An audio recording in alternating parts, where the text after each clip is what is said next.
Halo, assalamualaikum teman-teman. Perkenalkan, nama saya Sulistianingsih, mahasiswa Universitas Pamulang, kelas 7 Sake 004, jurusan akuntansi. Kali ini saya mau menjelaskan tentang cara penginputan transaksi pada Zahir Accounting. Pertama kali, di sini kita ada informasi data profil perusahaan ya teman-teman. Selanjutnya, kita bisa langsung input dengan membuat data baru. Langsung diisi informasi perusahaannya ya teman-teman. Setelah selesai mengisi data informasi perusahaan, lalu klik lanjutkan. Kita pilih periode akuntansi Januari per 2024, lalu lanjutkan dan proses.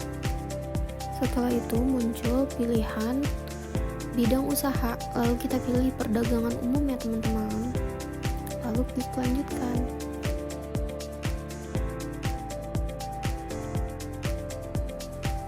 Selanjutnya akan ada pilihan setup data mata uang. Kita itu pilih kode mata uangnya tetap IDR, lalu dolar, diganti kursnya itu 16.000 ya teman-teman.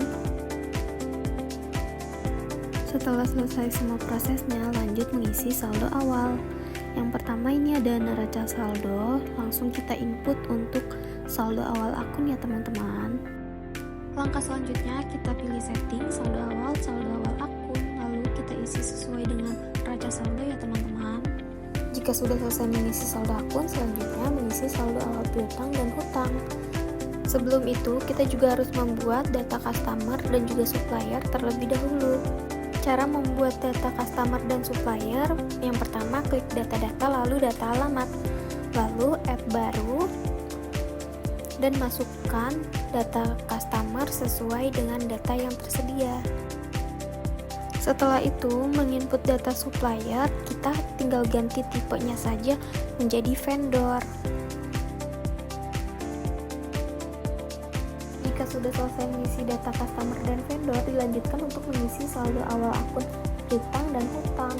Langkah-langkahnya sama seperti mengisi saldo awal akun ya teman-teman. Setelah muncul tampilan seperti ini, klik baru lalu masukkan PT Mega Abadi, ganti tanggalnya sesuai dengan tanggal invoice, lalu nomor invoice-nya ketik invoice 001 dan nominal piutangnya sesuai yang ada di data ya teman-teman. Jika sudah semua terisi, klik rekam. Lalu bisa dilanjutkan untuk data customer yang lainnya. Setelah itu mengisi saldo awal hutang, langkah-langkahnya masih sama ya teman-teman. Klik setting saldo awal, lalu saldo awal hutang usaha. Sama seperti sebelumnya, kita klik baru, lalu masukkan nama supplier PT Ahli Soft Indonesia, kemudian ganti tanggal invoice. Selanjutnya masukkan nomor invoice dan juga tidak lupa menginput data nominal hutang usahanya. Setelah itu klik rekam. Lalu dilanjutkan mengisi data supplier yang lainnya ya teman-teman. Jika sudah selesai, kita dilanjutkan untuk mengisi saldo awal persediaan. Berikut adalah datanya. Langkah yang pertama, kita harus membuat data produk terlebih dahulu dengan mengklik data produk. Setelah itu, klik baru.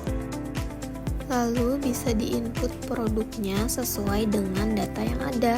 Yang pertama, kode barang kita ambil B01 dengan deskripsinya itu nama barangnya, kipas angin, lalu diganti dengan satuan laporannya itu pieces. Setelah itu bisa dilanjutkan klik baru sesuai dengan data produk yang tersedia sampai dengan akhir. Beres menginput data produk, dilanjutkan untuk mengisi saldo awal persediaan. Langkah-langkahnya hampir sama seperti mengisi saldo awal akun, saldo awal hutang, dan juga saldo awal piutang ya teman-teman. Klik baru, lalu bisa masukkan kode barang, kipas angin, masukkan stok awalnya, lalu harga pokok satuan, dan juga rekam ya teman-teman. Dilanjutkan menginput sampai dengan selesai kode barang terakhir ya teman-teman.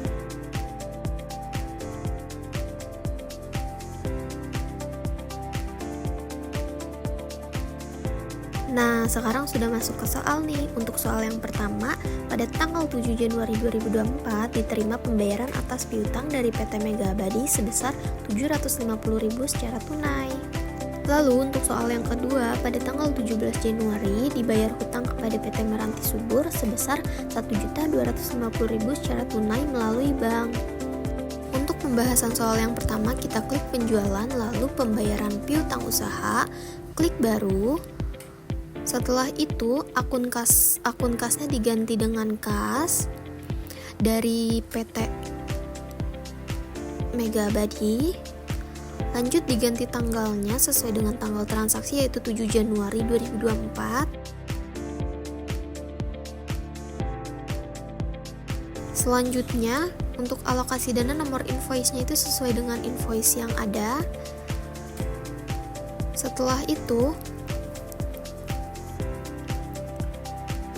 dilanjutkan mengisi jumlah bayar 750.000. Lalu klik rekam. Setelah selesai, kita lanjut ke soal kedua, pembayaran hutang. Klik menu pembelian, lalu pembayaran hutang usaha. Klik baru. Untuk akun kas tidak perlu diganti karena pembayaran hutang melalui bank. Klik penerimanya PT Meranti Subur, lalu ganti tanggal transaksi sesuai dengan tanggalnya itu tanggal 17 Januari. Lalu nomor invoice diisi dengan yang invoice yang ada. Setelah itu klik jumlah bayarnya itu 1.250.000. Sehabis itu bisa klik rekam. Lanjut untuk transaksi ketiga tanggal 20 Januari dijual secara tunai kepada UD Segara sejumlah barang dengan PPN 10% melalui sales Ayu. Uang disetor ke kas dengan rincian sebagai berikut. Untuk pembahasan soal ketiga, klik penjualan, lalu invoice penjualan, klik baru. Lalu masukkan nama pelanggannya itu UD Segara, klik OK. Tanggal diganti sesuai dengan transaksi tanggal 20 Januari. Setelah itu masukkan nomor barangnya sesuai dengan soal ya teman-teman. Masukkan jumlah dikirim, lalu harga, dan jangan lupa untuk menginput pajak ya teman-teman. Untuk barang yang kedua dan selanjutnya diinput sama seperti sebelumnya.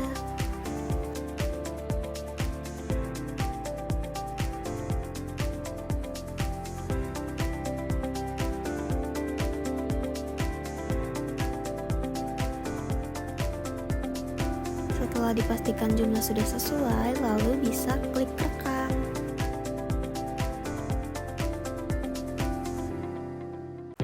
Lanjut soal yang terakhir, soal keempat, pada tanggal 25 Januari 2024 ditemukan satu unit mesin cuci dalam keadaan rusak. Dialokasikan biayanya ke kerusakan dan kegagalan material. Untuk membahas soal yang terakhir, kita klik persediaan lalu ke pemakaian atau penyesuaian barang. Setelah muncul tampilan tersebut, klik baru. Lalu ubah tanggal sesuai dengan transaksi di tanggal 25 Januari. Setelah itu kode itu masukkan kode mesin cuci. Sehabis itu jumlahnya jangan lupa ditanda minus. Lalu akunnya kita cari penyesuaian persediaan. Setelah itu klik rekam.